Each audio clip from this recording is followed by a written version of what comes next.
Federations will be released on March 17th, and it's also open for pre-orders right now.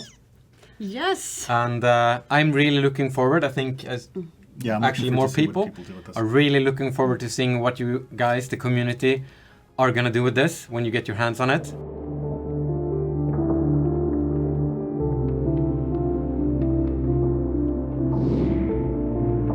Welcome to this week's Stellaris stream. Yep.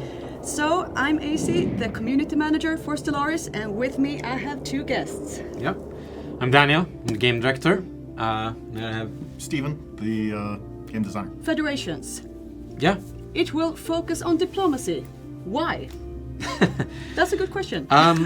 Well, we've kind of had the approach where we've, taken all the feedbacks and ideas that we've had for the game, and almost organized them in different boxes. So, with Utopia, we did, empire customization and more depth for the empire. And then with Apocalypse, we focused a little bit more on warfare. And with Megacorp, we focused more on diplomacy and adding more depth to how you're playing in that regard. And then naturally, we had one box left that we haven't touched yet, which is obviously the diplomacy. Ever since we introduced the civics, we always felt like there was a lot of potential to expand on that concept. And there were already a bunch of civics that changed how you start the game. And it would be fun to add more different starting positions so that even though you're playing the same type of empire, you could actually have a very different experience because you're picking different background stories. So that's how Origins were born. We wanted to add the possibility to pick a background story for your empire. And some of the civics that previously, or some of the origins that previously used to be civics, you can now see here. For example, Mechanist, Syncretic Evolution, Life-Seeded, Post-Apocalyptic. We have turned those into origins and added a whole bunch of new ones. So an empire can only pick one. Let's go through all of them.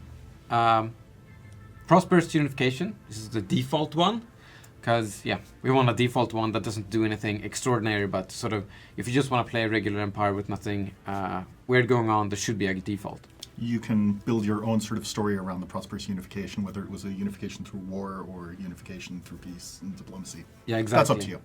So it's a little bit vague in that sense, that you can fill in the rest yourself. So it was unification and it has prosperous results, is pretty much... That's the important part there. Yeah, exactly. Mechanist, you probably recognize from, I believe, Utopia. I hope I'm not mistaken, it should be Utopia. Yeah, you can start with some robots. And then we have Syncretic Evolution, where you can customize a secondary species, which is pretty cool. So you start with two different species. Mm-hmm. Nice. And then we have from Apocalypse, Life-Seeded, where you start on a Gaia world. Also from Apocalypse, the post-apocalyptic origin, where you start on a tomb world. And then, let's start talking about the first really new one. It's the Remnants one, where you start on a relic world. And relic worlds was something we added in Ancient Relics. So you start on the relic world and reclaim your lost glory. Because in that one, you are sort of an empire that has risen and fallen, and you can find some of the little remnants of your previous empire. Awesome, that's super cool. Yeah.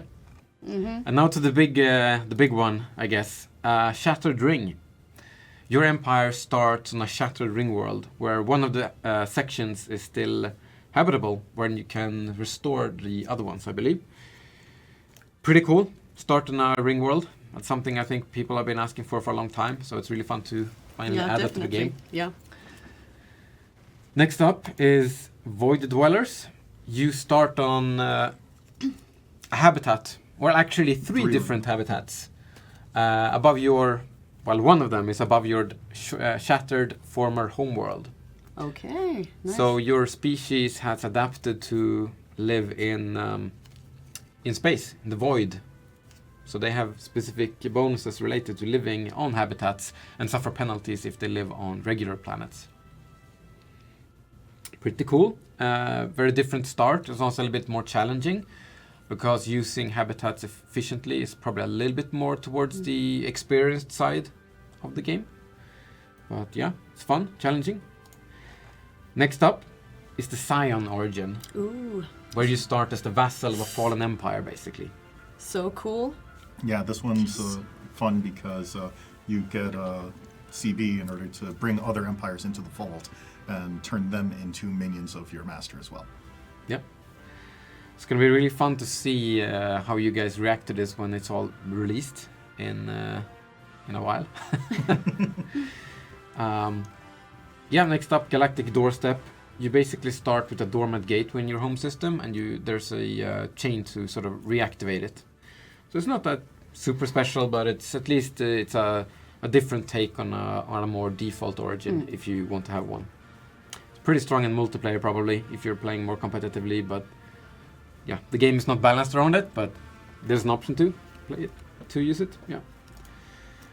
Tree of Life. Here's a new origin for Hive Mind players, or Hive Mind Empire perhaps, because you're not limited to only playing one thing. Okay. Yeah, you basically have a Tree of Life on your homeworld, and you get a couple of cool bonuses, powerful bonuses on your planet, but it's also really very disastrous if you somehow lose control of your homeworld, or rather the planet with the... Or bombs. Yeah, Yeah. Tree of Bombs are Life. bad. Also, when you colonize a new planet, you also get a Tree of Life sapling on that planet, which also has bonuses, but they're, I believe, not as powerful. Shoulders of Giants. Yeah, you basically start with a bunch of archaeological sites related to a mysterious past. So it allows you to sort of jump into a mystery right away, where you try to solve or not solve, but figure out what happened. So it's Why more the you're here. story-heavy side. That this one is very story-heavy with multiple branching outcomes. Yeah. Exciting, cool. Calamitous Birth is an origin for those of you that own lithoids. As we talked about earlier, lithoids would actually get a new origin, and this is the one. It gives you a new type of colony ship, as well as a massive crater deposit on your homeworld. So I believe that actually when you colonize planets with the meteor, you also get the... what are they called? It'll place the buried lithoids that you have on your homeworld onto the planets that you're colonizing at a little cost of habitability, because you're throwing a meteor at the planet. Yeah. So they're sleeping underground, and you can dig them up Casual, and why wake not? them up again.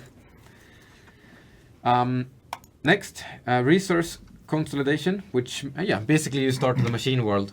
So yeah, if you're a machine type player and you want to play in a machine world from the start. And you're not a rogue servitor. That's Yeah. your origin, in other words. Yeah. Yeah. That one also has all of the resources within your system, resource consolidation. They've all been used to make this machine world. Yeah. Cool. Common ground. You start as the leader of a federation of equals.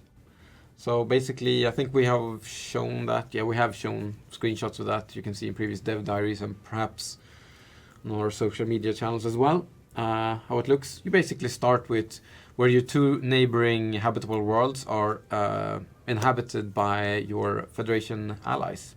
All right. They will, ethically, they'll be similar to your empire, but not necessarily match exactly. Yeah, But they can be a bit they should be divergent. relatively friendly to you. Yeah. And then we have the Hegemon, which is the slightly more evil version of the common ground. Structured, not evil. Structured, yeah. Hierarchical, stratified, etc. So, yeah, you basically start as the leader of a Hegemon federation, which is something we'll get to later. We'll talk a little bit more about the different federation types. But yeah, Common Ground starts you as the Galactic Union Federation type, whereas Hegemon starts you as the Hegemony Federation type. Moving on to the really cool one. Oh, Doomsday. Yeah, Doomsday. So, This one gets red text. So Oof. yeah. It's so doomed. It's a little bit cool because this does something that's very unique. You actually have you have, like it says here now, 35 to 45 years. You don't actually know exactly when, so there's a little bit of a random period between. So it's not as easy as it was when we first revealed it at PDXCon, when I believed it was exactly 64 years. So now it is 35 to 45 years. So you basically have to find a new planet to colonize. And we are actually added so that even if you are egalitarian and you cannot resettle, it is possible to resettle pops away from doomed planets. So that makes sense. So you're not like, no, you're stuck here. Don't tell we me can't what to save do. them for their own best. It's immoral. And then lastly, we have the Lost Colony, which together with Galactic Doorstep and Prosperous Unification will be a part of the base game. Lost Colony is basically allows you to have a start that's a little bit more similar to the relationship between the UNE and the Commonwealth of Mankind, or Commonwealth of Man rather. So it's basically like you start as the lost colony of another empire that shares the same species as you. It's not exactly the same as the UNE and the Commonwealth, but it's very similar, and obviously it's been something that people have been asking for, so it's an obvious choice to get in here. Let's move on and talk about the different federation types. So there's going to be 5 different types of federations in federations. And the first one is the Galactic Union, and that one is a little bit more similar to the federation that is, or how federations work right now. It's the default one. It's going to be available to everyone, regardless of if you own the expansion or not. It mostly is about getting along with each other and helping each other out. Yeah, exactly. It's a kind version. Hug box. Yeah. We should actually show off all different types, but it is possible to switch type or suggest to your federation that you can switch type, but you need to be the president in order to do so. So I'm gonna first start off by talking about the next perk, because it's a little bit confusing if I just show off everything and I switch. Since we have the Martial Alliance here, that's another type. Actually, stupidly enough, I should have talked about them here when I had the screen open, because that makes more sense. So we have the Martial Alliance, which is focused more on the having a large federation fleet. That's also very powerful. We have the Trade League, which is, as the name implies, oriented... Like energy credits. Yeah, exactly. You can transform your trade value into more useful things at once, pretty much. And you get more trade value, and you want to make money.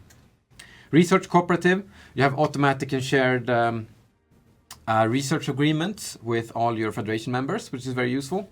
So it's a federation that is oriented around having shared and better technological advancement, and they have a much less focus on federation fleet. So they can't get as a big federation fleet as a Martial Alliance could, for example. And then lastly, we have the Hegemony, like I talked about. It's more oriented towards one strong leader, and where you perhaps have vassals and weaker empires as federation members. We're going to talk more about these in details a little bit as we go through them, but I just wanted to briefly mention the types first. But just a quick question. For example, if you decide for a specific federation type later in game, are you able to reset and choose another one? Yes. This is where... That UI that he was showing before. Okay. This will let you change to a different federation type, but it does have drastic costs. Yeah, it will reset your federation's progress to the beginning, basically. Okay, that's good to know. We'll need to maintain their cohesion, like you can see here, in order to gain experience. So as long as cohesion is high, you will gain experience every month. And as you gain experience, you will level up and unlock new perks, as you can see here. So, I know a lot of you have also been asking us to show all the Federation perks, and that's something we absolutely intend to do. So let's get right into it. So this is the Martial Alliance, because we loaded a save that happened to be a Martial Alliance. So first off, you can see the basic default bonus, and each type has a default bonus that they have unlocked at the start. You don't have to do anything. And as you level up, you can unlock some more cool perks. I'm not gonna talk too much, I'm gonna show them. Yeah, the perks, as you can see here, there's usually 2 perks per level that give bonuses to all the members. And there's usually a third perk that only gives a bonus to the president. We'll see that's different with the hegemons. Yeah, and for the hegemon that will be reversed, but you'll see that later. Good to know. Yes, I just intend to show everything here so people can grab their screenshots and start sharing them and talking about them on the forums and all that good stuff. There we go. Now we change type to the Galactic Union. And the Galactic Union has a base default effect that makes it easier for them to maintain cohesion by cooperating. And then they have some nice perks. And some of these perks might be similar between different Federation types. So for example, the Officer Exchange is a perk that the Military Alliance, or the Martial Alliance, sorry, also has access to, but they may get access to these perks at different levels. Okay. So the Martial Alliance would probably get access to the more Federation fleet related perks sooner than the Galactic Union would. So yeah, some stuff like that. So as you can see, the Galactic Union is more oriented towards helping each other out and getting bonuses by cooperating. Let's all be nice to each other. Yeah. So yeah, let's move on. So here we can see the Trade League. So you'll no longer have to sort of decide if you just want energy credits or if you want Unity or consumer goods. So you'll get consumer goods and Unity at the same time, which is very useful, very strong. And then they have bonuses towards getting more trade value, ship speed, as some other of the different Federation types also get access to. Some more cool bonuses. Trade protection makes it easier to not have to have protection everywhere. Let's see what else we have. Diplowate, trade. Yeah. Lots of trade. Lots of trade. Yeah. They know what they like. But they're mostly really strong because their default bonus is very strong. Yeah, it's very powerful. Yeah, so the default perk with Hegemony is that you cannot leave the Federation without the President's approval. And if they refuse to get a specific CB where you can declare war on the President to leave. So it's basically sort of an independence war type of deal. Something here that's unique with the Hegemony is that their regular perks don't actually give bonuses to the President. So it's rather flipped a little bit here, that the bonuses are only, for this example at least, the very powerful bonuses that you get more resource from all jobs. But it's only for the members that are not the President. Okay. The President, on the other hand, will get the other two bonuses. Here. Yeah, exactly. Okay. So the President instead gets 2 perks that only gives them benefits. Mm-hmm. So it's still very, very good to be in a Hegemony as a weaker member because you get more resource output. But it's in the end, it's the President that's calling all the shots and making all the decisions. So it might be a little bit difficult for you to sort of, get what you want. It's a challenge, in other words. Yeah. It's a very interesting trade-off between you getting powerful bonuses by being a member, but sort of losing all your autonomy in the process. Let's see here. I'm going to show off all the trades quickly so people can see what they do. Yeah, and here's a cool one. The President can get a specific CB to force people into the Federation as members. Oh, yeah, why not? Which is pretty fun. Or die. Yeah. Yeah, let's see. Okay, I'll show those quickly. So yeah, the passive effect for the research cooperative is that you have free and automatic research agreements. And their perks are mostly associated around getting those research agreements to be more powerful. So by default, I think it's 25% research speed. And then these traits that appear at every level here increases that speed by 5%. So they also have some more, like, everyone gets better research speed. The President gets more research alternatives. There's a research agreement again. And here's a pretty cool one that gives you a bonus where rare technologies are more common if they're unlocked by someone else in your Federation. All right. We were pretty happy to get that in the multiplayer. Yeah, Ooh. it's pretty useful. Yeah, when we hit level 3, that was good. Yeah, here's more diplomate from tech for the president. What do we have more? Yeah, so when there's an endgame crisis ongoing, you actually get 20% more research speed, which is pretty cool.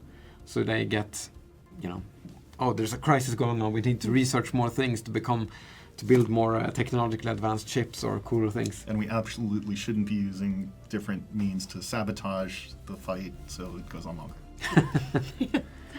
Yeah, that actually appears twice here. So on level 5, you get another 20% research speed during the crisis. So for 40% total, if you're on level 5. And the president also gets megastructure build capacity. So it's a really cool Federation type. I'm really happy with the research cooperative. Right, we should probably move on and talk a little bit about the Federation laws. So Federations now also have different laws that they can enact. For example, first of all, we have the Federation centralization, which puts a limit on certain laws. So for example, if we want the president to decide who they can kick, you need to have the very high centralization unlocked. And each step here of centralization is unlocked behind a certain Federation level, as you can see. The centralization requirements for the laws vary based on the Federation types. So the hegemon president kick is yeah, I should load that. really easy.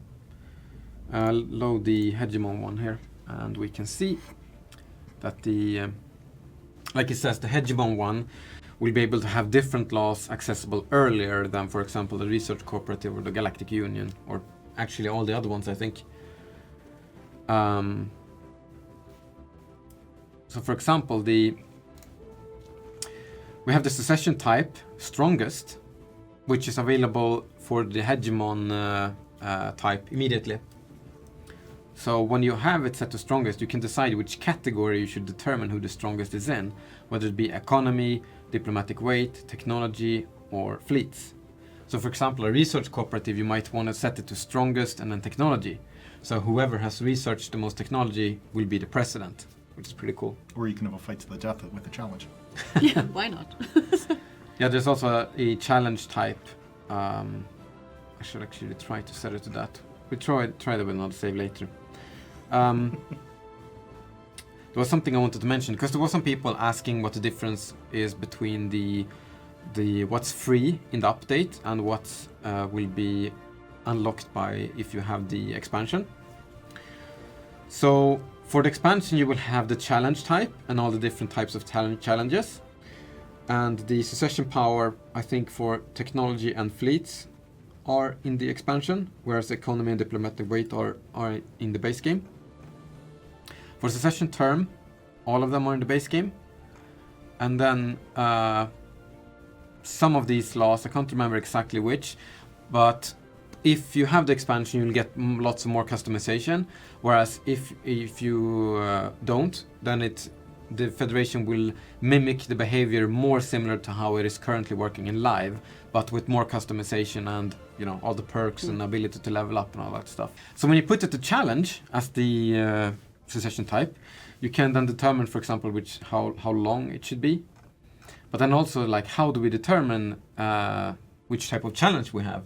Do we settle it by arena combat, which will result in the losing rulers dying, I believe? This is naturally the one that we use for our research cooperative. Yes.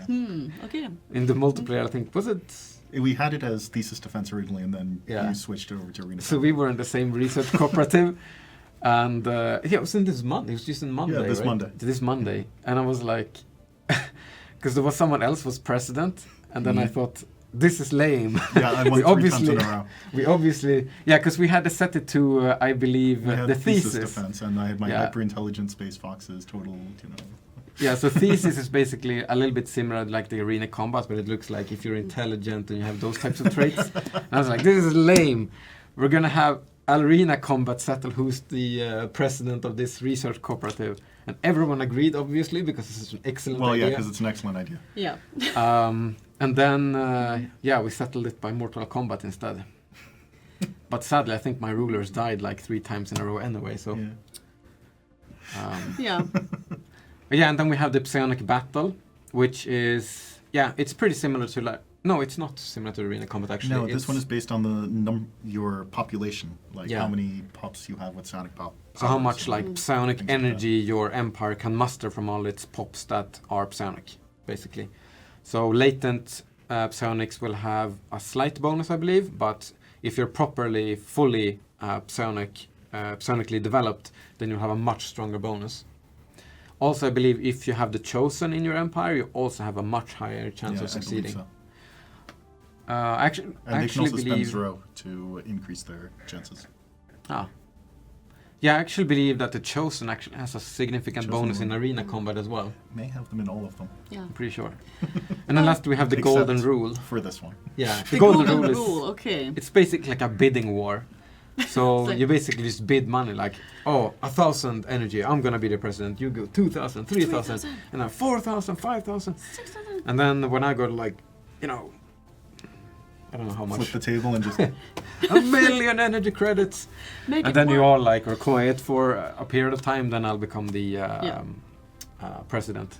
and get to decide what happens with all that money. Probably time to move on to talk a little bit about the galactic community, I believe. Yes.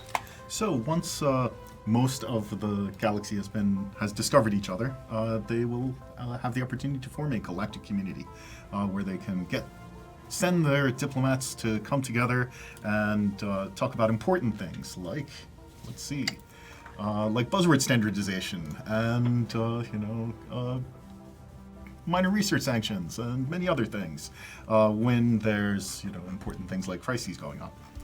Or they can actually help each other by actually doing things that are relevant to what's going on in the galaxy. So it's basically United Nations, but in Stellaris. Yeah, basically. Pretty much.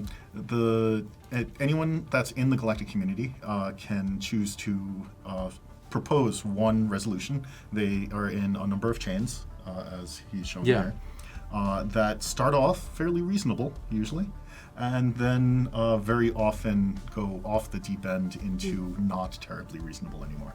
Yeah. Like profit maximization, that, okay. Some of the other ones are a little bit crazier.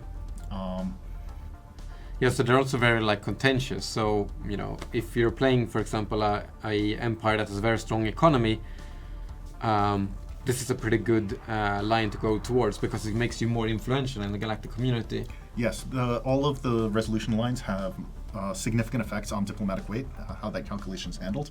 So as long as you're in the galactic community. So yeah, if you're passing industrial development things, you're trashing your planets, but your economy is booming.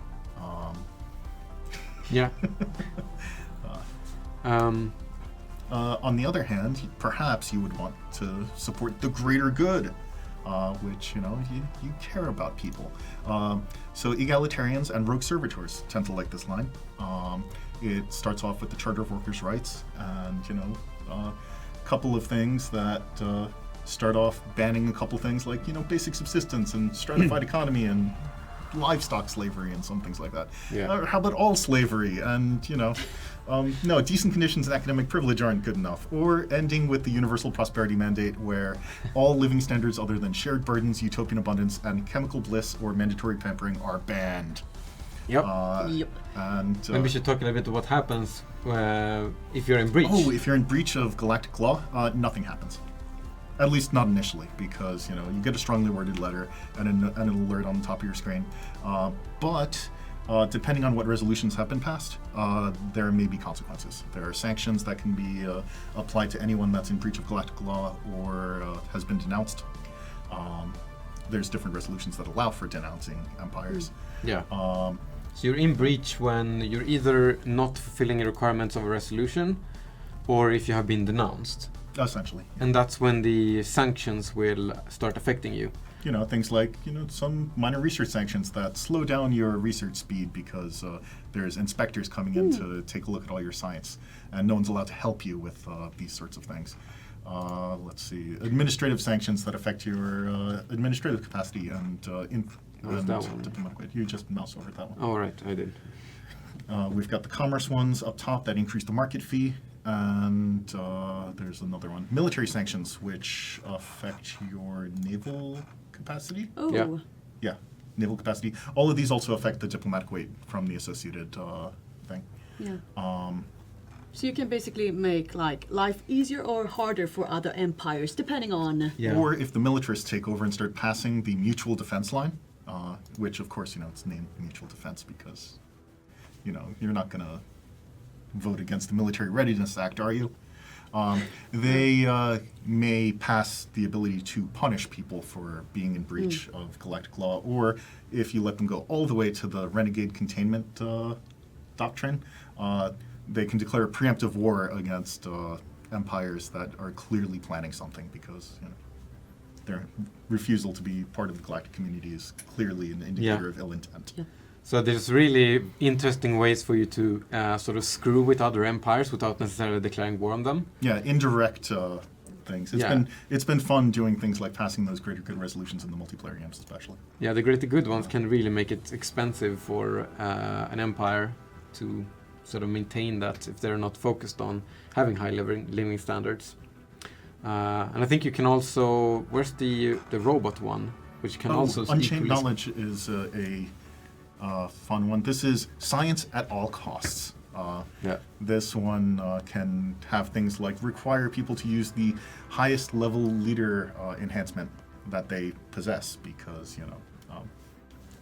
to do otherwise would be a failure to pursue science. And this is the only one that has red text in the last one because, after all, what's the worst that could happen? Yep. Yeah. Extra dimensional experimentation. Here's interesting, for example, it says that empires that are egalitarian may have unable to meet requirements for this. Yes, For example. because egalitarians cannot necessarily use some of the leader enhancement policies. Yeah. So if you are an egalitarian, try not to let that pass.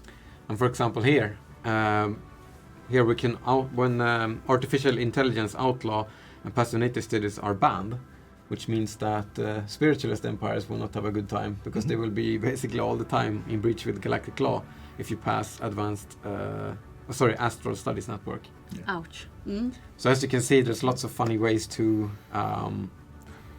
make bad things happen for your enemies without going to war. So you really want to keep.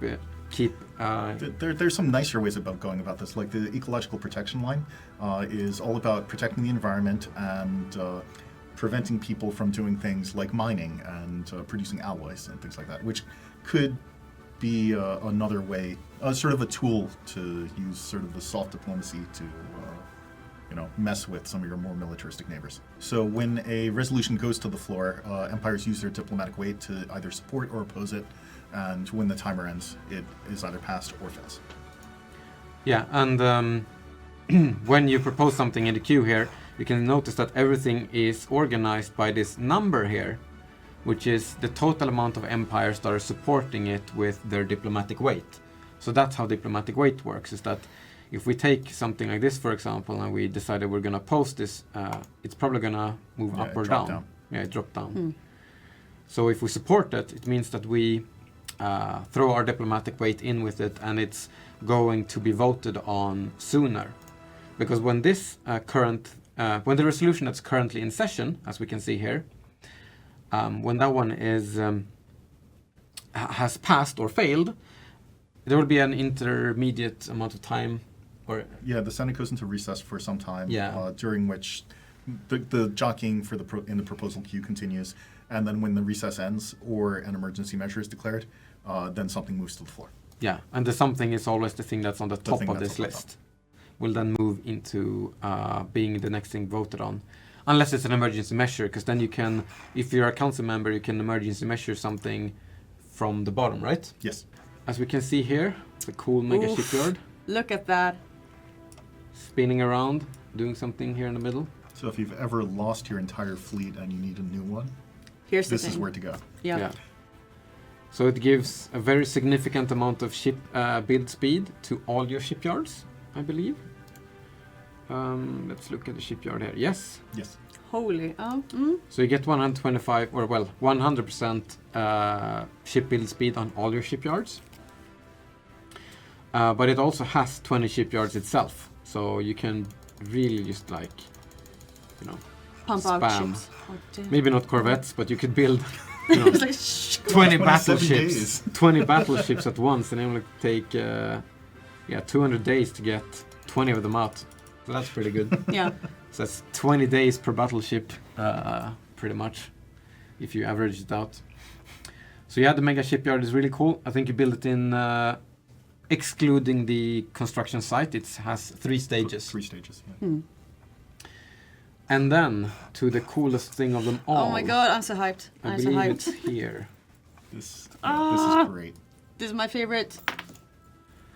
All right, I should probably maybe unpause and take a look at the cool juggernaut here. Look at that. It's really cool. Yeah, so the juggernaut is obviously, let's see if I can get our UI back so we see what we're doing.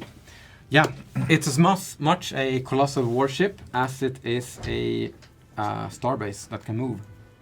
So the great thing about the Juggernaut is that it has 2 shipyards on it, which lets you replace ships that you've lost when you're deep into enemy lines. Yeah, so it has, yeah, like you said, 2 shipyards. It can't, since it doesn't have access to the modules, it can't build, you know, Titans and Colossus and or other juggernauts, for that matter. So but it's it can very build up to battleships. Yeah, up to battleships, but it's mostly useful because you can repair your ships at it. And it's really beefy, because I know people were asking to see the stats of it. It has a few hull points. So it's got 100,000 base health. Well, actually it doesn't have base armor, but it has a lot of component slots for the armor.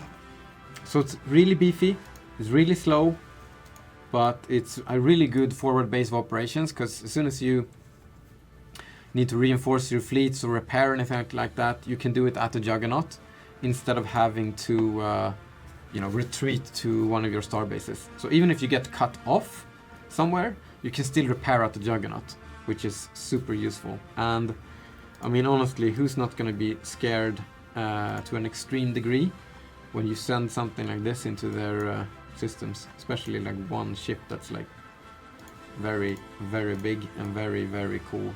It's got 2 XL weapons and then 6 hangar slots. We've made a couple of improvements to the strike craft, including a new combat computer, which is the carrier combat computer, which is probably what it has. Yeah. That increases ship engagement range as well. So And engagement range is something new as well that we added. yes, previously engagement range was based on your longest range weapon. Now we're able to set that separately. So the Juggernaut, for instance, here, if it ends up in a combat, will send out its massive fleet of Swarm of fighters. swarm fighters from the other side of the system, as well as take pot shots with those XL weapons. Yeah. Pretty badass. It is a little bit vulnerable in itself, as it has no small or point defense, but it does have a bunch of fighters to help with the PD mech. Yep. And look at all those shields and armor and You could, accessories. It also has some unique aura components.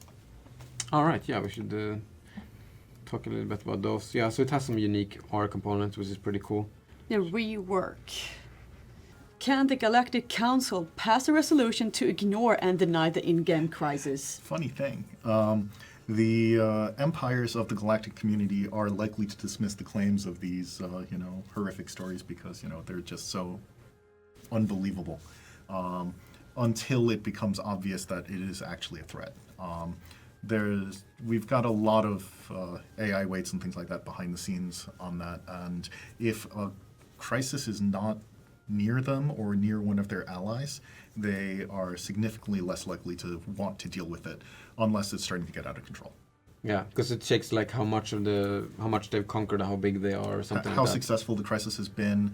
Of course, unless they took the Ascension Park that is all about defending the galaxy, then they'll always be in favor of declaring it a galactic focus and let's go get that scourge. Yeah, and just to go back to what the question was, is that you can't propose a resolution that uniquely says it's not a threat, but what you can do is you can veto it and you can essentially Sabotage it, filibuster it by I mean, we didn't talk that much about that, but there's something in reality that happens a lot, is that, let's say you really don't want advanced senior studies to pass.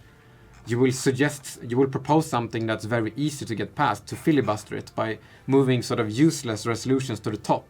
So even though advanced senior studies might be very popular, it's never going to get to the floor because you're proposing other things, and by that effect sort of filibustering, which is also possible then. By the way, I came to think of something. Envoys. Oh, All yeah. right, yeah. That's a new feature. They're a new mini leader, sort of. Yeah, envoys is a new mini leader similar to diplomats in Europa Universalis 4. They have multiple purposes. One of them, which is that you can assign them to the galactic community to get more diplomatic weight, as you can see here. Another is to assign them to your federation to increase your cohesion. Another thing we've changed is that you actually only start with one envoy right now.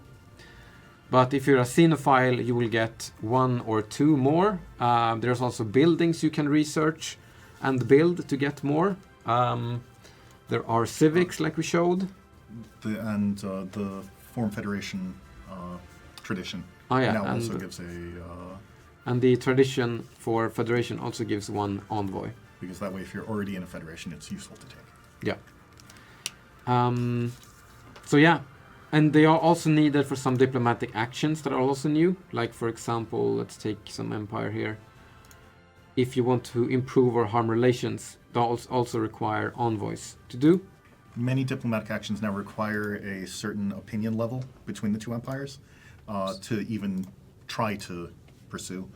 You can bypass those restrictions by sending an envoy. So, like, you can't insult this guy unless you have hostile relations, which we already do.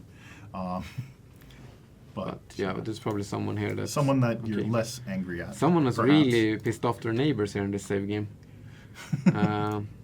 All right. Those guys, we're friendly with them. So if you harm relations with them, because, we hate these guys, now we can insult them. This is important. Do it. Yeah. You'll also see that we changed a lot of the UI around the diplomatic actions and things like that. Yeah. When they're incoming, they'll be a little more obvious that, this person is asking you to submit to them and become their vassal, stuff like that. It's very nice to be able to see the breakdown immediately of the power difference between you, if it's fleets, research and technology. But then you can still see the total one here as well. So this is your the outward face that you're showing to the rest of the galaxy. It's basically like a symbol of how you are conducting your foreign policy in general, right? Mm-hmm. So, this empire is being cooperative. I don't believe that, considering how many people hate them. But that increases their diplomatic weight and lets their envoys improve relations better. And a lot of these carry penalties, like harming relations costs influence if you're in a cooperative stance. Yeah. There's the belligerent one where you're, a little more fighty. Isolationists are sort of take the inward perfection thing a little bit, so they've got increased unity and admin capacity and governing ethics attraction, but aren't really all that great at the whole talking to other people thing. Yeah. Expansionists are what most empires start in, which lets them, expand a little faster, but increases border friction. And then once you've finished the supremacy tree, it unlocks the supremacist stance, which is like a belligerent stance, but more so. It's almost like making everyone else that is also supremacist a light rival, kind of. It also makes it much easier to rival you and for you to rival people. Yeah. There's also a mercantile stance, which megacorps and corporate dominions have, which is all about the trade and punishes you for having closed borders. Federations will be released on March 17th. And it's also open for pre-orders right now. Yes. And I'm really looking forward. I think actually more people are really looking forward to seeing what you guys, the community, are going to do with this when you get your hands on it. Thanks a lot for joining us today. Yeah, thank you all. Thank you. Yeah, and we will have more fun stuff coming up in the near future. So have a nice day or evening.